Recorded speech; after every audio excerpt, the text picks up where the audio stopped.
अस्सलाम वालेकुम। वालेकुम अस्सलाम मैम। मैंने स्क्रीन शेयर किया, आप लोगों को स्क्रीन शेयर हो रही है? Yes ma'am. बाकी क्लास लगता है अभी सो रही है। पता नहीं मैम। मैम ये टाइम ही सोने का। सोने का किसी को कौन सोता है? मैम वैसे क्या ये आपकी क्लास में एक इंसान ऐसा है जो बोल के चुप कर जाता है? मैम आपकी आवाज़ थोड़ी सी कम है, थोड़ी सी ज़्यादा करनी है तो। आवाज कम है? जी मैम। चलो ठीक है, ऊंचा बोल दे मैम। ओके। माइक करीब कर लें, ऊंचा मत बोलने बेशक। माइक बिल्कुल करीब है, मुझे ऊंचा ही बोलना पड़ रहा है। नो- हैंड फ्री का माइक मेरे हाथ में ही पकड़ा हुआ है। मैम आप ठीक है, अब आ रही है। क्या हुआ? मैम मैंने कहा कि अब ठीक है, अब आवाज ठीक आ रही है। ठीक आ रही है, चलो ठीक है। और मुझे आप बहुत पीछे से आ रही है, कहीं दूर से। ये साथ वाले कमरे में बैठा है मैम।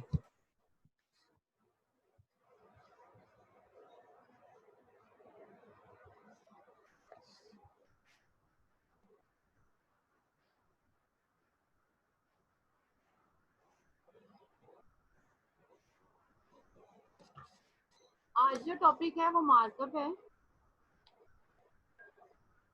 मार्कअप प्रॉफिट भी कहलाता है, इसे हम प्रॉफिट भी बोलते हैं, मार्कअप भी होता है। ठीक है, जिस तरह डिस्काउंट हो गया, ये सारे बिजनेस से रिलेटेड हैं। इसमें परसेंटेज, डिस्काउंट, मार्कअप, कमीशन, कोई भी चीज़ सेल करनी है या उसको खरीदना है, उसके अकॉर्डिंग है, उसकी परसेंटेज निकाली गई है। आज जो है वो मार्कअप है। फिर उसके बाद डिस्काउंट और कमीशन की फॉर्म बनती है। मार्कअप मीन प्रॉफिट भी होता है। Merchants purchase a stock of goods with the expectation of selling them at a profit. Merchant will chase a stock of goods with the expectation of selling them at profit. Merchant ने कोई चीज़ जो है वो बेची है अपने expecting profit के मुताबिक। कहता है the difference in the cost of the goods and the selling price is called markup or profit. Difference आएगा कॉस्ट मीन जब खरीदी गई जितने पैसों पे या जितनी चीज पे खरीदी गई है वो, और जितने में बेची गई है, कहता है उसका डिफरेंस निकालेंगे तो हमारे पास प्रॉफिट आएगा। द परसेंटेज ऑफ मार्कअप में be based on either the cost of the selling price. Percentage जो कहता है मार्कअप की है वो उसके बेचने की प्राइस से भी निकाली जा सकती है और उसके खरीदने की प्राइस से भी निकाली जा सकती है। If an article cost ₹3 and sell for ₹4, the markup is ₹1। Easily है ये तो कि अगर कोई चीज उसने ₹3 की ली है और ₹4 की आगे बेच दी है तो उसने कितना प्रॉफिट किया? ₹1 उसने प्रॉफिट इसमें से निकाला है।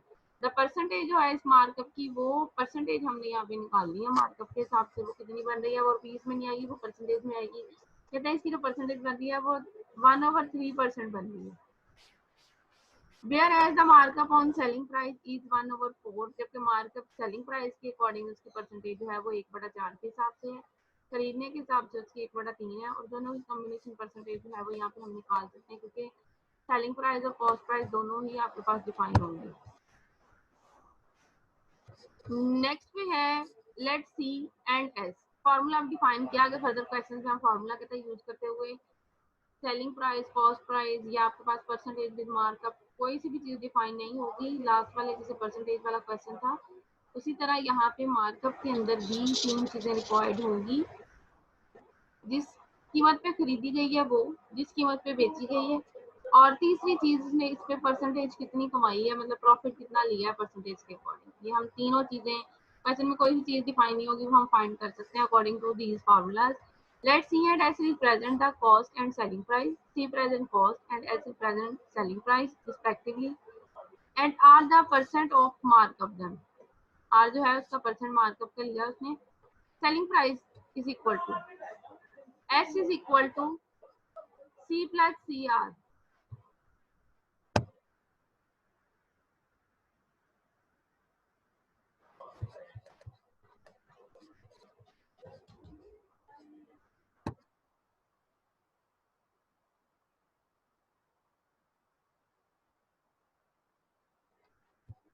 Selling price is equal to S is equal to C plus CR.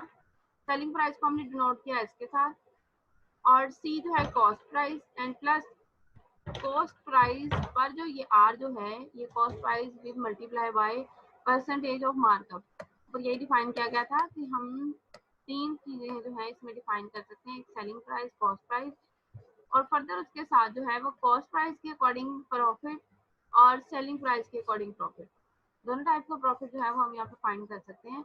उसके लिए उसने डिफरेंट फार्मूलाज डिफाइन किए हैं। यहाँ पे हमारे पास फार्मूला आ रहा है, सेलिंग प्राइस है S is equal to C plus C R, C cost है, अगर आपने बेचने वाली जो है कीमत कहता फाइंड करनी है तो उसके लिए जितनी प्राइस पे हमने खरीदी है और जितना उसके ऊपर परसेंटेज के हिसाब से हमने उसको आगे कॉस्ट भी जो हमारे पास उसकी फॉर्म बनी है वो हमने डिफाइन करनी है। कहते हैं दोनों को ऐड करोगे तो सेलिंग प्राइस उसकी आ जाएगी कि आपने कितनी प्राइस पे जो उसको सेल किया है। सी दोनों में से कौन आ रहा है, C is equal into 1 plus R, ये आगे सिंप्लीफिकेशन किया नहीं भी करेंगे ऐसे भी फॉर्मूला चलेगा।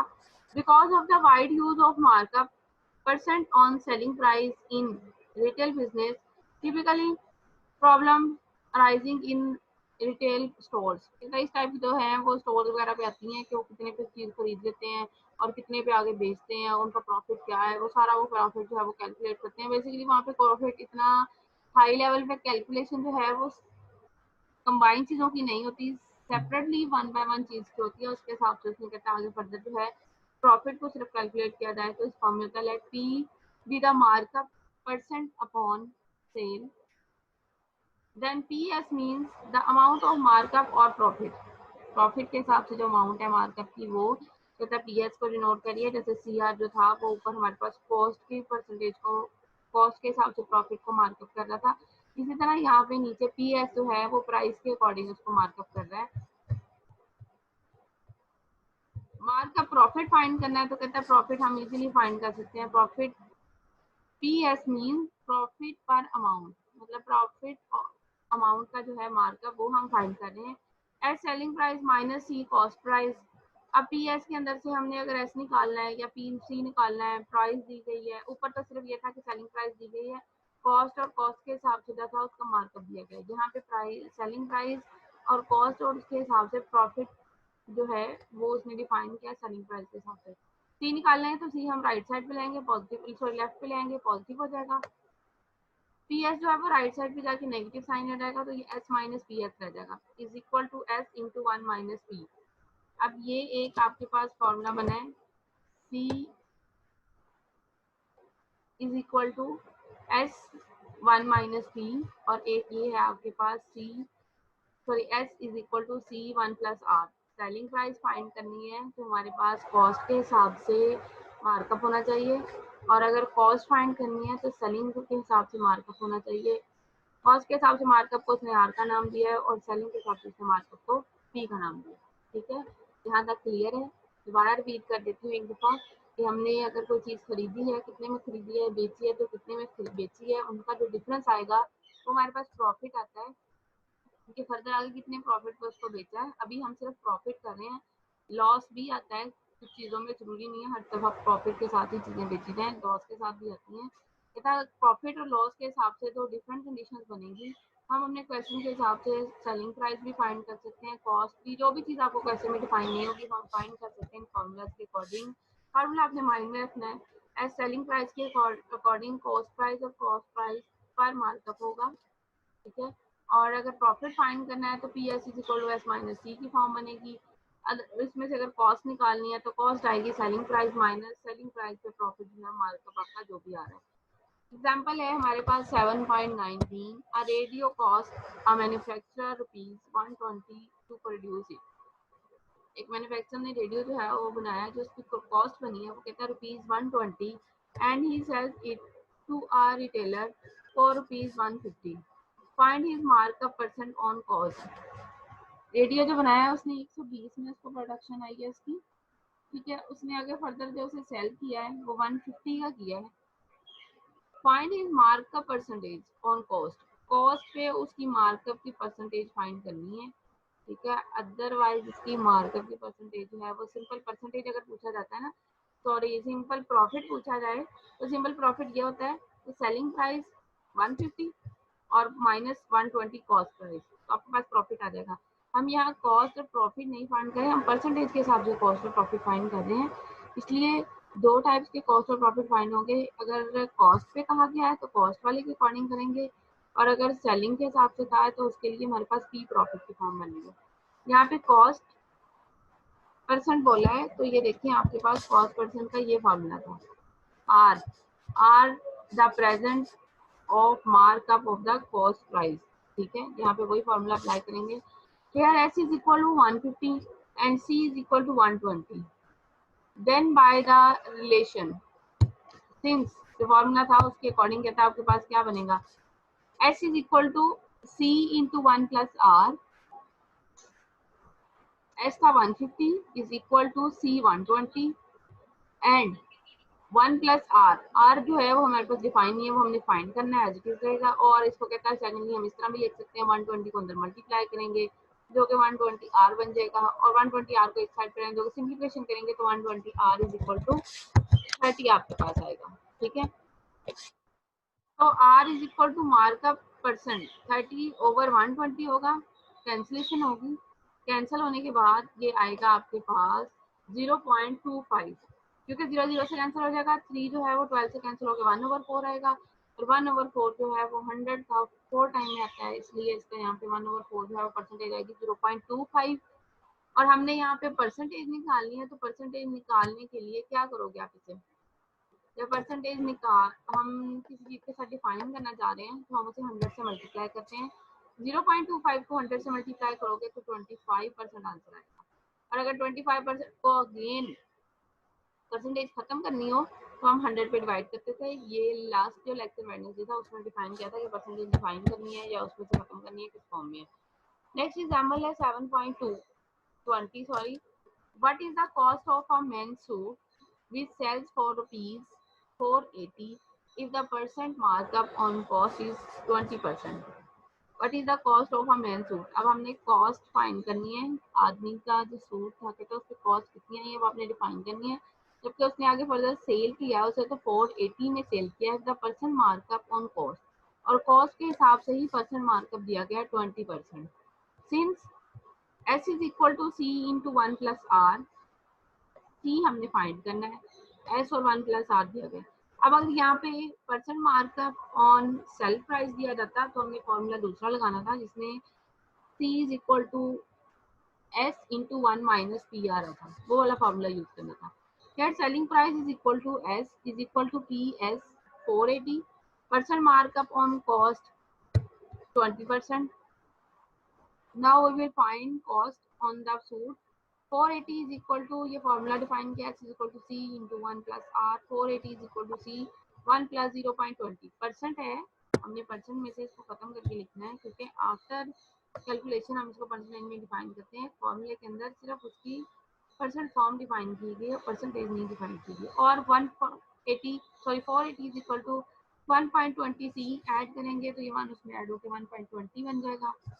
और आफ्टर एडिशन आपके पास जो है ये कैलकुलेशन के बाद फॉर्म बन रही है, C is equal to 480 over 1.20 is equal to, point खत्म करने के लिए 100 ऊपर चला जाएगा, 100 मल्टीप्लाई होगा तो 480,000 is equal to after simplification rupees 400। Mean cost जो थी सूट पे वो 400 रुपये थी और उसने उसके बाद सेल कर दिया 80 रुपये मुनाफे के साथ।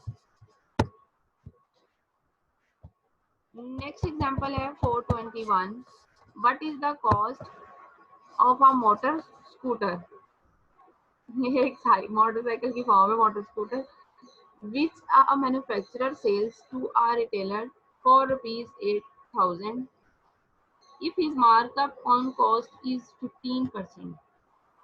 सेम ऊपर वाले क्वेश्चन की तरह जो सूट वाला क्वेश्चन था उसी के अकॉर्डिंग है, कि आपने कॉस्ट फाइंड करनी है, जबकि मैन्युफैक्चरर ने जो उसको सेलर प्राइस दी है वो 800 है, मार्कअप जो उसके ऊपर आया है वो 15% है, तो एस हमने जो है यहाँ पे डिफाइन है, सी हम डिफाइन करना है। कैलकुलेशन के लिए फॉर्मूले में पुट करोगे तो आपके पास यहाँ पे आंसर आ जाएगा 6956.42। Next example 7.22, if costs a manufacturer rupees 350 to manufacture a steel cabinet, if he desires to make a markup of 25% on his cost when he sells it to a retailer, for what price should he sell it to a retailer? If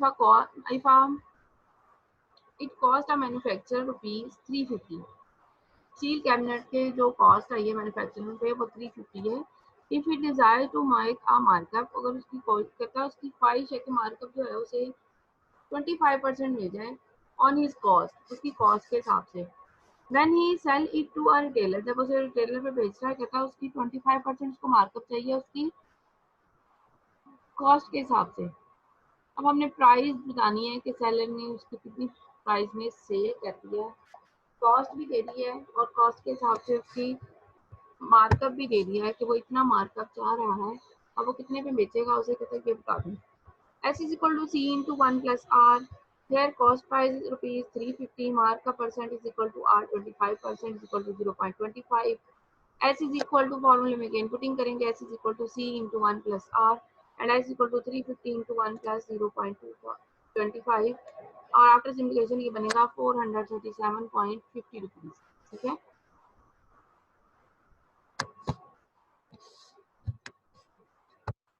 अब next जो question है वो different है, बाकी सारे ऊपर वाले एक ही फॉर्मूले के अकॉर्डिंग थे, उसमें में कॉस्ट के हिसाब से मार्कअप दिया गया है, अब सेलिंग प्राइस के हिसाब से मार्कअप है. With markup of 23% on sales a TV sells for rupees 4400, what is its cost price? With markup of 23% on sales, sales के हिसाब से कहता है मार्कअप जो है वो 23% है और टोटल जो उसकी सेलिंग रुपीज है कितने में वो बेचा गया है वो 4400. कॉस्ट प्राइस बतानी है कि उसको बनाने में उसकी कॉस्ट कितनी आई है. Here markup percent on sale is equal to P is equal to 23% is equal to 0.23. Selling price is equal to S is equal to rupees 4400. Since C is equal to S into 1 minus P, formula apply किया. अब हमने cost find करनी है, selling price के हिसाब से markup define किया है उसने. ऊपर भी हमने कुछ क्वेश्चन में कॉस्ट फाइंड की है, कुछ में सेलिंग प्राइस फाइंड किया है, लेकिन वहाँ पे सिंगल सिर्फ और सिर्फ कॉस्ट के हिसाब से मार्कअप था, जिसके लिए फॉर्मूला हमारे पास था S is equal to C into 1 plus R. Cost के हिसाब से मार्कअप को नेम दिया है R का और प्राइस के हिसाब से जो सेलिंग प्राइस है उसके हिसाब से जो मार्कअप को नेम किया है हमने मेंशन वो P है. ठीक है. C is equal to 4400, 1 minus 0.23 is equal to 4400 और आफ्टर सिंप्लीफिकेशन ये आंसर बनेगा 3388 रुपीज. मीन टीवी जो है वो कॉस्ट उस पर आई है वो 3388 रुपये है और उसके अंदर उसने 23% प्रॉफिट रखते हुए से जब बेचा है तो कहता है वो 4400 रुपये में बिका है.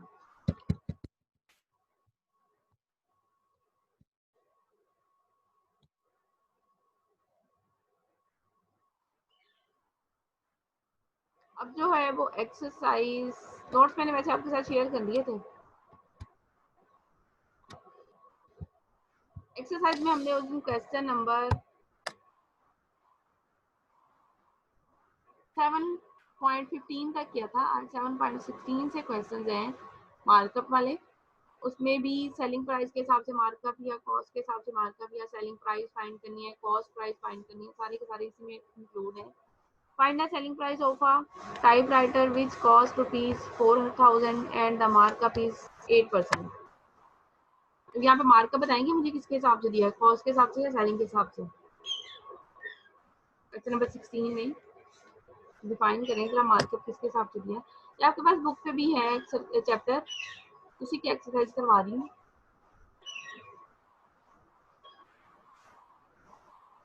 यहाँ पे कोई हाजिर है? मैम मेंशन नहीं किया गया कि किस मैम कॉस्ट पे दिया है. कॉस्ट पे दी हुई है. Find the selling price of typewriter which cost के हिसाब से यही लिखा है कि उसकी कॉस्ट इतनी है एंड द मार्कअप इज 8%.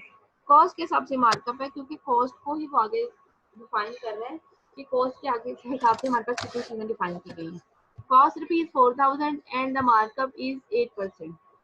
जब इस फॉर्म में चीज दी जाए कि डिफाइनिंग फॉर्म पहले लिख दी जाए और एंड के साथ दो चीज़ें दे दी जाए, डिफरेंट कर दी जाए, तो इट्स मीन वो सेम एक ही चीज़ की है। Which cost ₹4000 and the markup, ये कॉस्ट का ही मार्कअप है जो 8% के हिसाब से। Here cost of a typewriter is equal to C is equal to 4000, markup percent is equal to R is equal to 8%। Market के हिसाब से जो कहता है परसेंटेज आ रही है वो R जो है वो 8% है। मीन ये बनेगा 100 पे जब डिवाइड करोगे तो 0.08 फॉर्म आएगी। वी हैव, अब हमने सेलिंग प्राइस फाइंड करनी है। S is equal to C into 1 plus R and S is equal to 4000 into 1 plus 0.08। Simplification के बाद आपके पास इसकी जो सेलिंग प्राइस आएगी वो आएगी 4320 रुपीज। 0.00 लिखने की जरूरत नहीं है क्योंकि वो एज इट इज ही रहेगा फॉर्म। नेक्स्ट में है a man sold a fountain pen for ₹125। His profit was 30% of his original purchase price. What was his purchase price?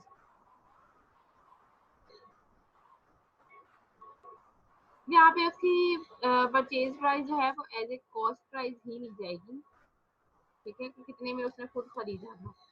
किसी चीज को बनाकर बेचना या खरीद के बेचना वो एक ही मीनिंग में आता है कि हमने बेसिकली खुद उस पर कितने पैसे अप्लाई किए, कितने पैसे लगाए हैं और आगे हमने उसको कितने में बेचा है, वो उसकी सेलिंग में आ जाती है, ठीक है। A man sold a fountain pen for ₹4। अब कहते हैं एक आदमी ने एक पेन फाउंटेन पेन जो है वो 125 रुपए में सेल किया है। उसका जो प्रॉफिट था, his profit was 30% of his original purchase price. अब ओरिजिनल परचेज प्राइस का क्या मतलब है, यहाँ प्रॉफिट किसका दिया गया है, डिफाइन करेंगे। क्वेश्चन में his profit was 30% of his original purchase price. Purchase price का मतलब है कि कॉस्ट प्राइस, यहाँ पे कॉस्ट प्राइस के हिसाब से प्रॉफिट दिया गया है जो कि 30% है।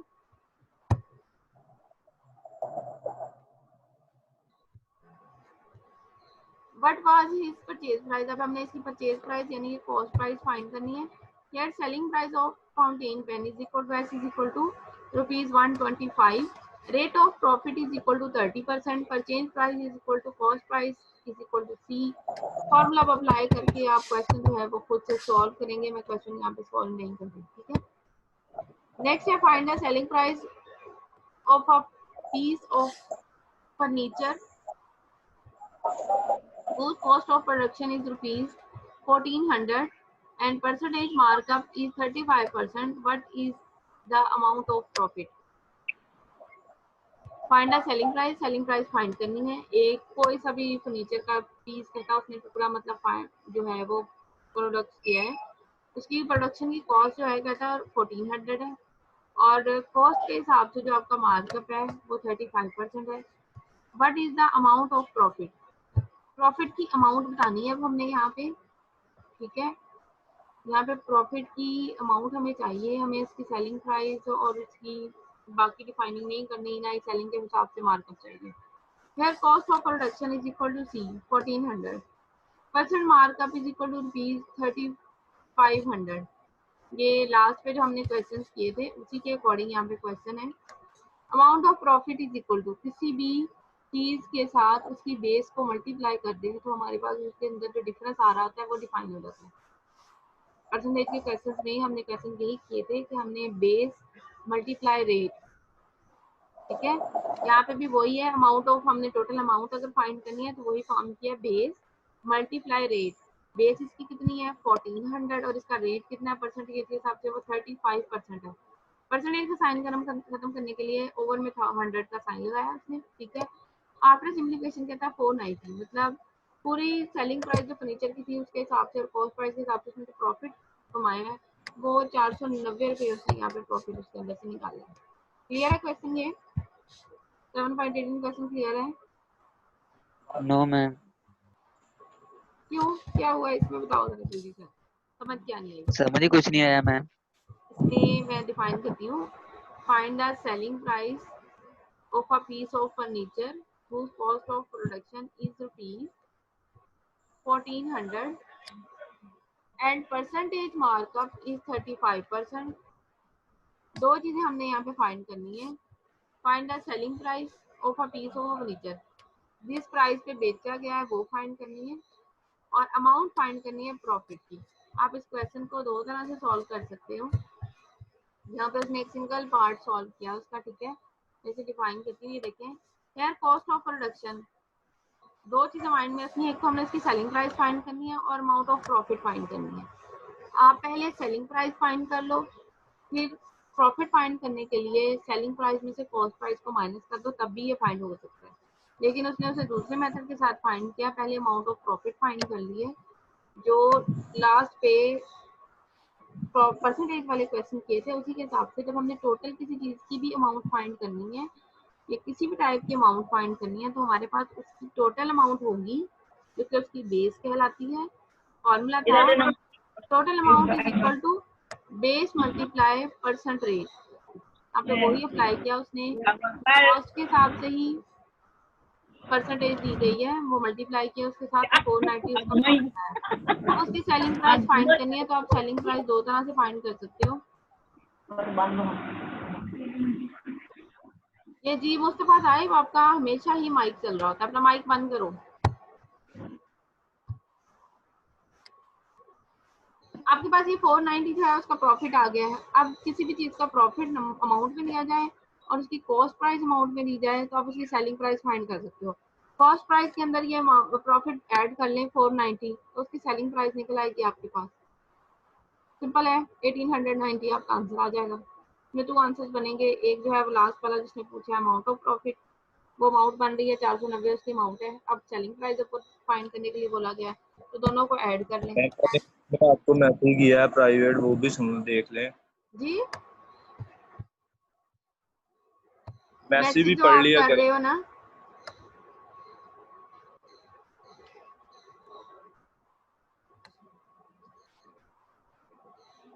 आप जी लोग जो जी ये वो मैसेज कर रहे हो, मैसेज नहीं करो, मैं मैसेज नहीं पढ़ रही, बोल के जो भी बोलना है ना वो बोले साथ में, क्योंकि इतना टाइम नहीं होता कि मैं मैसेज पे पढ़ूं। मैंने 40 मिनट्स का लेक्चर लेना है, जिसके अंदर से सिर्फ इस वक्त जो है वो आपके पास 10 मिनट रह गए हैं, उसमें मैंने अटेंडेंस भी लेनी है।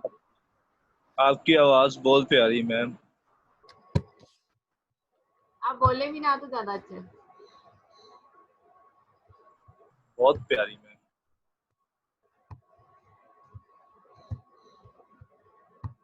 ये सबको म्यूट कर दिया इस वक्त, खामोशी से बैठे। अब जिसको मैसेज करना वो मैसेज ही करते रहे। 7.19 what is the cost of coloured Sunny TV. Sunny के टीवी पहले आते थे, अब तो शायद इतने नहीं यूज होते। Coloured Sunny TV set which is sold for rupees 9,800 if the percent markup is 40% on cost। Cost के हिसाब से मार्कअप डिफाइन है, सेलिंग प्राइस डिफाइन है, हमने उसकी कॉस्ट निकालनी है। सिर्फ ये फॉर्मूला अप्लाई करते जाना, आप लोगों ने, आपका क्वेश्चन जो है वो सॉल्व होता जाएगा। यहाँ पे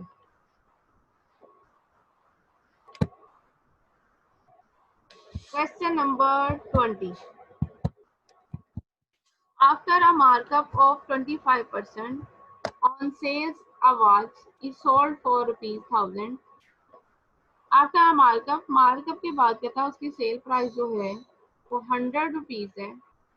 what is its cost price, what is the percentage markup on sales if the cost price of watch have been rupees 700। after markup of 25% on sale, cell के हिसाब से कहता है मार्कअप का जो परसेंटेज है वो हमारे पास 25% है। उसको जो उसने आगे सॉल्व किया, बेचा है, वो 1000 में। कॉस्ट प्राइस फाइंड करनी है, सबसे पहले हम कॉस्ट प्राइस फाइंड करेंगे, उसके बाद जो सेकंड वाला पार्ट है वो डिफाइन करेंगे, ठीक है। फर्स्ट ऑफ ऑल आपको सेल प्राइस के हिसाब से परसेंटेज दी गई है, वो 25% है। प्राइस दी है selling, S is equal to 1000। We know that cost is equal to C is equal to S into 1 minus P is equal to 1000 into 1 point, उसका 25 का परसेंट निकालोगे तो 100 पे डिवाइड करके 0.25 आता है। C is equal to 1000 into 0.75। after simplification आपके पास multiply करके बनेगा 750 and the cost price of watch is equal to 750। second है what is the percent mark on sales if the cost price of watch rupees 700 means 700। या 750 अभी find किया, कहता है अगर हम इसको थोड़ा डिफरेंट कर दें, हम उसको 700 कर दें, तो अब आप बताएं कि सेल के हिसाब से मार्कअप का परसेंटेज क्या आएगा। मार्कअप की परसेंटेज फाइंड करने के लिए कॉस्ट प्राइस डिफाइन है, सेलिंग प्राइस डिफाइन है, हमने पी फाइंड करना है जो कि मार्कअप का यहाँ पे परसेंटेज है वो 1 माइनस पी के साथ आएगा। 100,000 अंदर मल्टीप्लाई होगा, 1000 को मल्टीप्लाई करोगे पी के साथ भी मल्टीप्लाई होगा। आफ्टर सिम्प्लीफिकेशन ये आपके पास बनेगा P is equal to 0.30। Percentage निकालनी है, परसेंटेज निकालने के लिए हम इसे 100 पे डिवाइड करेंगे। Hence markup on sale is equal to 30%।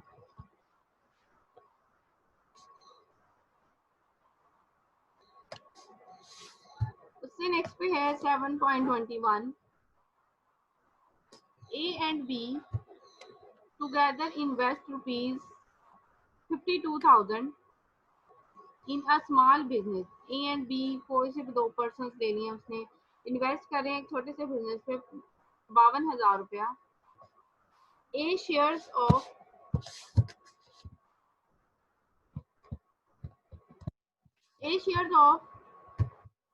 invest is 30%, 36% of this amount. Find out B's, कहता है B's की इन्वेस्टमेंट जो बिजनेस में की गई है वो बताएं।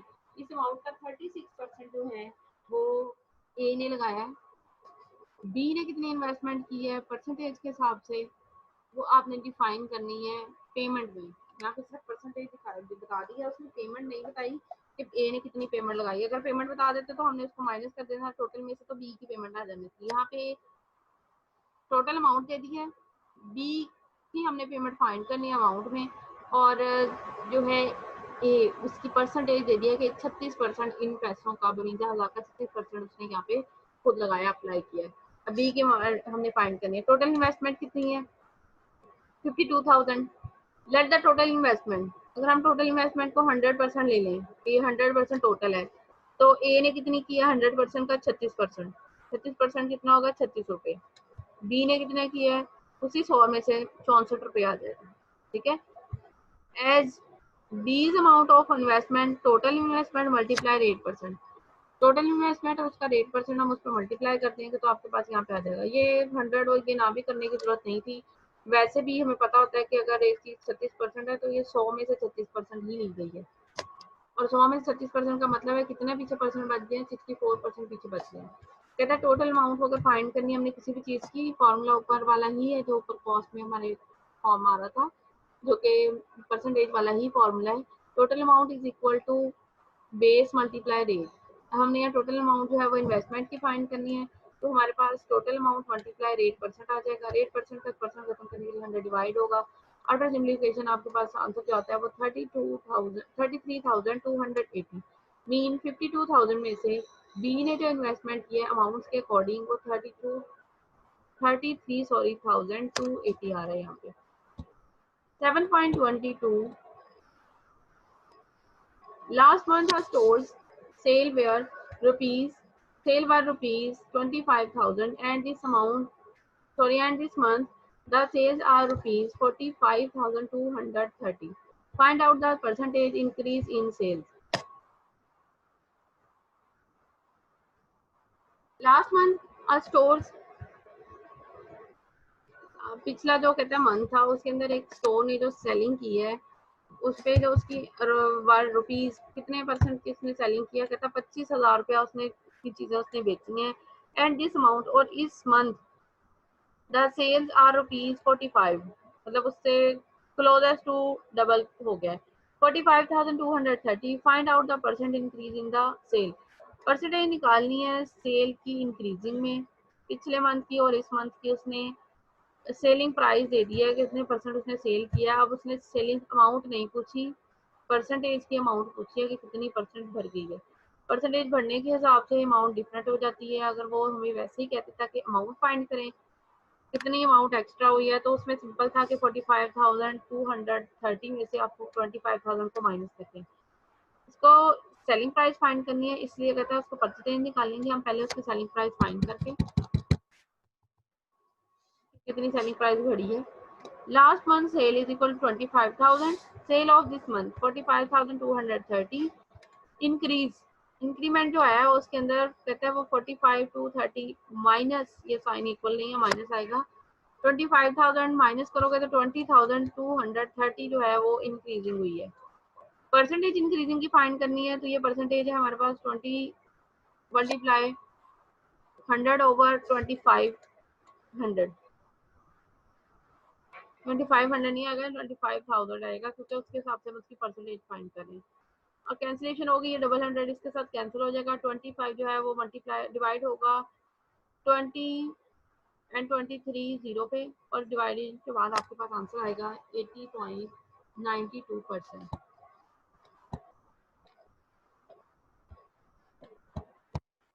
लास्ट क्वेश्चन है अब तक के लेक्चर का। A retail store sold an article at 25% more than its cost, cost से 25% ज्यादा पे कहता है उस आर्टिकल को कोई भी स्टोर जो है वो सेल कर रहा है। But was the selling price if the cost of the article was ₹60। Selling price बता दें कि सेलिंग प्राइस कितनी है। कॉस्ट प्राइस जो है कहता है उसकी हमारे पास यहाँ पे ₹60 है। सेलिंग प्राइस हमने फाइंड करनी है। सेलिंग सोल्यूशन में selling price is equal to question mark finding form है, cost price equal to ₹60। Markup percent जो है वो मार्कअप परसेंटेज, यहाँ सेलिंग का मार्कअप दिया गया है 25%, और सेलिंग प्राइस आपने निकालनी है is S is equal to C into 1 plus R. Form limiting करोगे आपके पास आंसर आ जाएगा 75 के साथ। A B and C together invest in a business. A gets 50% of the total profit, B 30% of the remaining profit, and C 60% of the balance. Any amount left out is equally divided among the three partners. If C gets in all rupees 150, find the total profit. A, B and C together invest in a business. A ने जो कहते हैं A, B, C ने तीनों ने मिलके business में invest किया है। A ने इन्वेस्टमेंट किया 50% की, बी ने किया 30 की, एंड सी ने उसको 60% की इन्वेस्टमेंट किया of a business of a balance. Any amount left out in equally divided among the three partners. If C gets in rupees, C के रुपीज दे दिए हैं, टोटल प्रॉफिट कहता है आपने फाइंड करना है। तो टोटल प्रॉफिट की फाइंडिंग के बाद हमने इसको सॉल्व करना है। Let the total profit 100, A gets profit is equal to ₹50, D get 30% of the remaining 30% का निकालोगे तो ₹50 के हिसाब से 15% रहेगा। C get 60% of the remaining ₹35 is equal to ₹21। Amount of